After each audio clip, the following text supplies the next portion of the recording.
Bonjour à tous, dans cette vidéo je vais vous présenter la réplique de MEP Compact de chez WE et je vais remercier le magasin Crapahut qui me la prête pour que je puisse vous la présenter. Pour le packaging, on a une boîte en carton toute simple. Sur le couvercle, vous avez la photo de la réplique et du chargeur. Vous avez également quelques illustrations, le logo du fabricant, ici une indication, gas blowback type. Pour le reste, rien de particulier, on ne va pas trouver les caractéristiques précisées sur le carton, ça c'est quand même un petit peu dommage. A noter que sur le couvercle, on peut voir que la photo présente une réplique de couleur noire, complètement noire. Ici, vous avez une petite pastille autocollante de couleur beige, ce qui veut dire qu'à l'intérieur, vous allez trouver une réplique qui va être bicolore. La carcasse en couleur tan et la culasse de couleur noire. Pour l'intérieur, on a un bloc de polystyrène blanc compartimenté, donc c'est vraiment pas très joli, mais enfin c'est très sécurisant. Donc normalement, ça devrait assurer la sécurité de la réplique pendant le transport ou l'expédition. Cette réplique, vous allez pouvoir vous la procurer pour 215 € chez Crapahut, c'est le tarif au moment du tournage.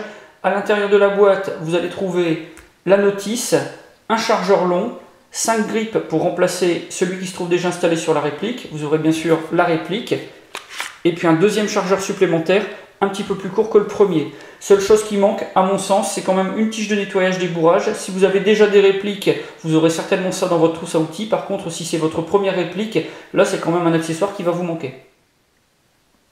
En ouvrant la notice, vous allez trouver un manuel d'utilisation d'une réplique à gaz. C'est simplement une feuille de papier. Dessus, vous avez quelques instructions. Principalement, c'est pour les consignes de sécurité. Rien de bien précis. Bon, ça a néanmoins le mérite d'être là.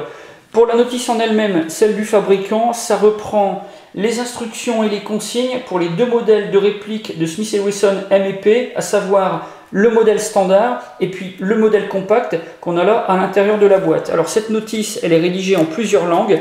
Malheureusement, vous n'aurez pas le français, vous avez beaucoup de langues européennes, mais pour ce qui est du français, aucune instruction. Donc là, vous avez un éclaté technique à la fin qui est quand même relativement bien fait. C'est toujours pareil, c'est pour le modèle standard. Vous avez quelques schémas. Alors après, ça reste l'utilisation classique d'une réplique de pistolet automatique. Donc normalement, vous ne devriez pas avoir trop de difficultés pour comprendre.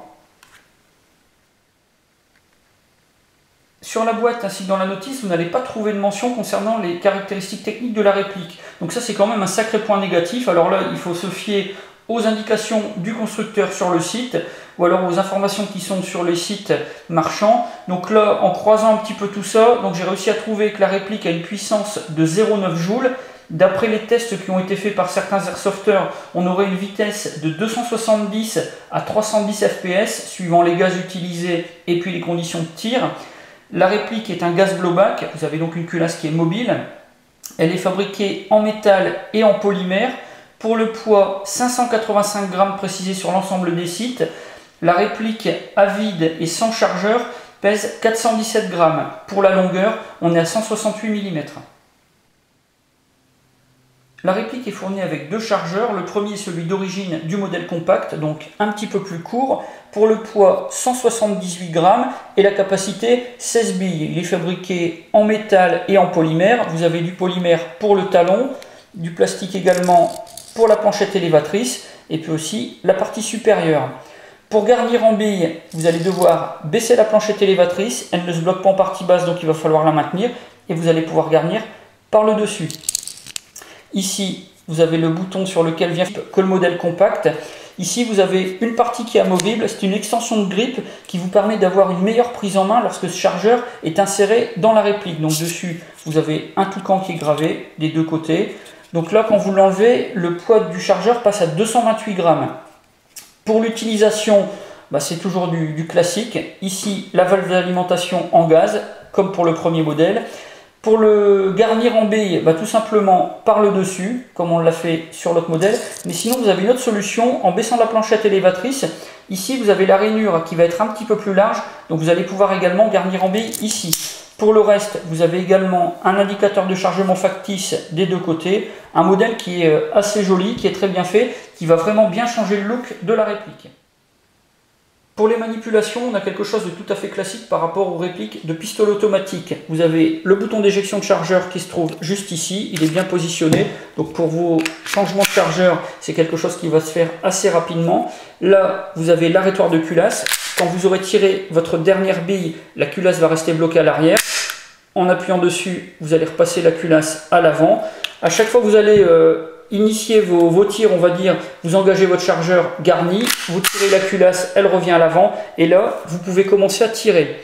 Ici, vous avez le bouton de verrouillage de la culasse. Donc quand vous voulez démonter la culasse pour, par exemple, régler votre hop-up ou faire du nettoyage, tout simplement, vous allez tirer la culasse vers l'arrière pour amener le petit arc de cercle ici, juste en face du bouton de verrouillage. À partir de ce moment-là, vous allez pouvoir le faire pivoter et là, votre culasse ne sera plus verrouillée. Donc, vous allez pouvoir la désengager et vous aurez accès à toute la mécanique interne. Donc là, vous avez la petite molette du hop-up.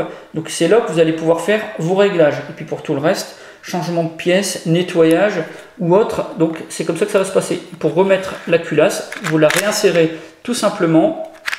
Vous réalignez l'arc de cercle avec le petit levier. Vous rebasculez le levier et l'affaire est faite.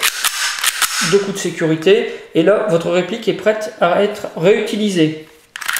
Une autre chose concernant l'arrêtoir de culasse, il est manipulable des deux côtés. Ici vous avez également l'arrêtoir de culasse qui est saillant. Quand vous appuyez dessus, vous pouvez également ramener donc la culasse à l'avant.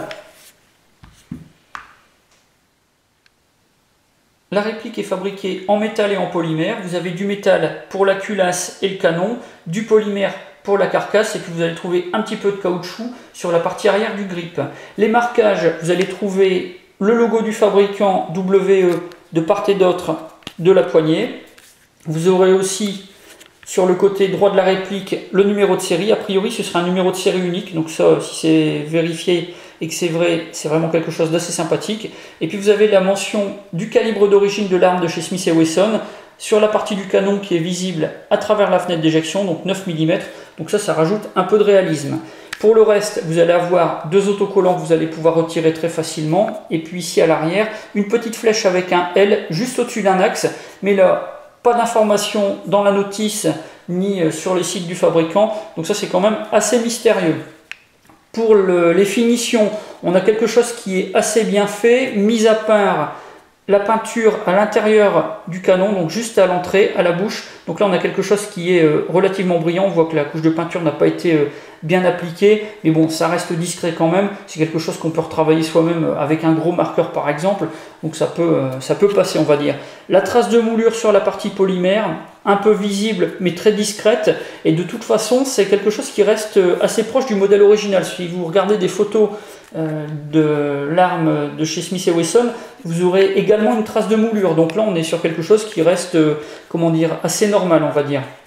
Pour la peinture donc, de la partie métallique, vous avez une différence de ton, un peu mat pour la culasse, un petit peu plus brillant pour les organes de visée et la partie visible du canon. Donc ça c'est une différence de ton que moi je trouve assez jolie, assez sympathique, ça donne un petit peu de cachet donc à la réplique.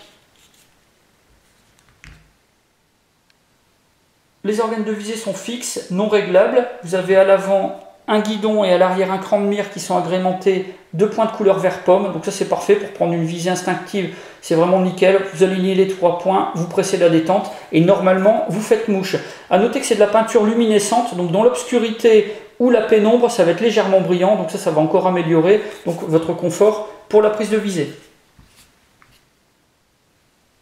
Un des autres avantages de cette réplique, c'est qu'elle est fournie avec des grips complémentaires et donc vous allez pouvoir l'adapter à votre morphologie. À la base, c'est le grand modèle qui est installé, mais vous allez pouvoir le remplacer par un moyen ou un petit. Donc ça, c'est vraiment quelque chose de très bien. Pour différencier les modèles, vous avez simplement une lettre qui se trouve à l'intérieur, donc c'est en anglais, S pour small, M pour medium, et puis vous avez pour le grand modèle, le L pour large. Pour le démontage, très simple, c'est comme sur le modèle d'origine, donc l'arme réelle. Vous retirez le chargeur, vous avez la partie noire ici qu'il va falloir tourner d'un quart de tour dans le sens contraire des aiguilles d'une montre. Là, ça vous permet de désengager la tige. Ensuite, vous tirez le grip vers l'arrière Là, vous le démontez. Couleur pour le deuxième jeu de grippe. Le rose, ça va certainement plaire à certains. Moi, j'aurais quand même préféré du noir. Je trouve que ça aurait été plus dans le style de la réplique pour lui laisser un look très réaliste. Là, on a quelque chose de vraiment très très particulier avec le choix de cette couleur rose. Pour la sécurité, vous voyez nettement la détente et ça empêche de tirer. Donc en appuyant légèrement, on débloque la partie supérieure et vous voyez qu'après, on peut manipuler complètement. Et si on ne le fait pas, là, on a une queue de détente qui est complètement bloquée. Pour cette réplique, j'ai un avis qui est des plus positifs. Déjà, je la trouve très réaliste, du moins très proche du modèle original. Pour les caractéristiques très correctes, très suffisantes, vous allez pouvoir l'utiliser dans toutes les associations, dans n'importe quelle condition de jeu. Vous avez en plus un deuxième chargeur qui est fourni. Il a une capacité un petit peu supérieure au premier, donc ça c'est encore mieux. Vous avez des grippes complémentaires pour adapter la réplique à votre morphologie. Le démontage est extrêmement facile sans avoir besoin d'outils, donc ça c'est vraiment très bien. Et puis deux petits détails supplémentaires, le numéro de série qui sera unique et puis également les points luminescents sur les organes de visée. Donc ça fait un ensemble de choses, moi qui me plaît vraiment pour cette réplique. Pour les inconvénients, principalement la peinture, donc le petit manque au niveau de la bouche du canon, et puis une peinture qui va s'user prématurément aux endroits où il y a du mouvement, donc autour de la fenêtre d'éjection, et puis sur le canon. Enfin, la présence du deuxième grip de couleur rose, j'aurais préféré une couleur un petit peu plus sobre, du noir ou alors un marron un petit peu plus foncé. Je pense que ça aurait été plus judicieux pour ce pack.